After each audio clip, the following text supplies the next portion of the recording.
मोहतरम व्यूवर्स, हम आज डिस्कस कर रहे हैं कि पाकिस्तान और इंग्लैंड के टेस्ट के मतलब जो आज से 2 दिन बाद बुध के रोज़ शुरू होने वाला है। बहुत ही अहम मैच होगा। पाकिस्तान काफ़ी देर के बाद टेस्ट क्रिकेट का मैच खेलने वाला है और ये टेस्ट मैच में पाकिस्तान की परफॉर्मेंस जो है आने वाले दिनों में इसकी रैंकिंग में बेहतरी के लिए बड़ी क्रूशल साबित होगी। मगर हमें पहले उन प्लेयरों पर नज़र दौड़ानी होगी जो बहुत अच्छा परफॉर्म किया है वेस्ट इंडीज़ के दौरे के दौरान, और इन प्लेयर के मतलब पाकिस्तान को खुसूसी प्लानिंग के साथ नीचे उतरना, अपनी टीम को उतारना पड़ेगा। और ये बेन स्टोक्स, बर्न्स, सेबली और रूट जो हैं, इनकी बैटिंग काबिल ज़िक्र है। इनकी बैटिंग की परफॉर्मेंस पर ये 4 बैट्समैन जो हैं पॉप, ख़ास तौर पे जो उन्होंने वेस्ट इंडीज़ के ख़िलाफ़ परफॉर्म किया है वो इंतहाई अहम है। अब देखते हैं कि पाकिस्तानी मैनेजमेंट जो है वो कैसी टीम उतारती है। पाकिस्तान के बॉलर किस हिकमत अमली के साथ ये टेस्ट मैच शुरू करते हैं। उम्मीद की जा रही है कि ओल्ड ट्रैफर्ड की विकेट जो है वो हमेशा से स्पिन बॉलर के लिए अच्छी साबित हुई है, क्योंकि वेस्ट इंडीज़ के जो बॉलर हैं ऑफ ब्रेक बॉलर, उन्होंने अच्छी बॉलिंग की मगर विकेट नहीं ले सके। मगर पाकिस्तान के लिए यही परेशानी है कि उनके पास कोई ऑफ ब्रेक बॉलर को अच्छी क्वालिटी का अभी तक मौजूद नहीं है टीम के साथ। तो इसका इन्हिसार सारा का सारा leg break bowler Yasir Shah पर होगा। और यासिर शाह के साथ अब देखें शादाब खान को मौका मिलता है या कि पाकिस्तान मीडियम पेसर ऑलराउंडर उसके परफॉर्मेंस के लिए उसका इंतज़ार करते हैं कि वो शायद बेहतर परफॉर्म कर सकें। फ़हीम अशरफ काफ़ी आम है कि ऑलराउंडर भी अच्छे हैं।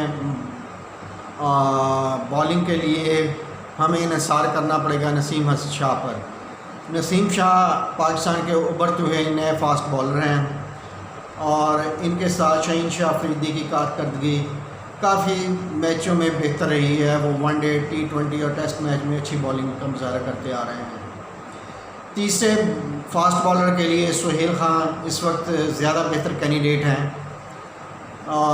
उम्मीद यही की जा रही है कि पाकिस्तान की बैटिंग और बॉलिंग वेस्ट इंडीज़ से काफ़ी हद तक बेहतर परफॉर्म कर सकेगी।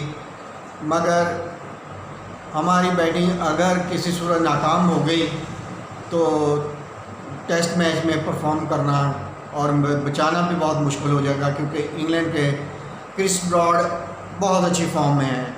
एंडरसन भी बहुत अच्छी बॉलिंग कर रहे हैं और जॉफ आर्चर तो है खैर उन्होंने सारे मैचों में परफॉर्म किया है।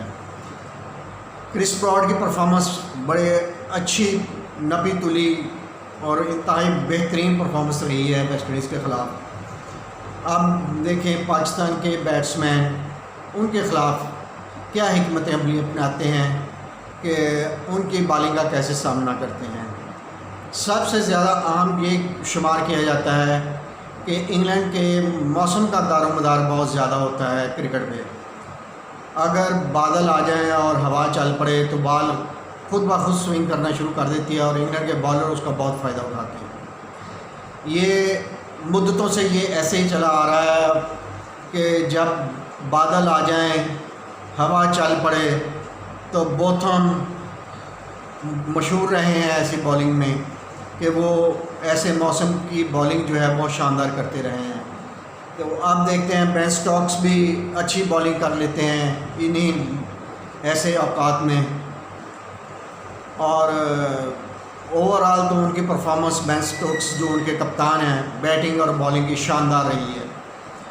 हमें देखना होगा कि इन पर नज़र रखनी होगी।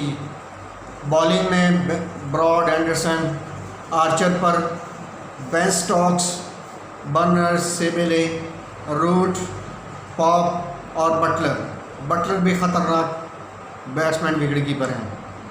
हमें अभी तक इस ऐसी परफॉर्मेंस देने वाला विकेट कीपर नहीं मिल सका है। सरफराज ने काफ़ी अच्छी इनिंग्स खेली हैं मगर अब काफ़ी अरसे से वो बैटिंग में खामोश है।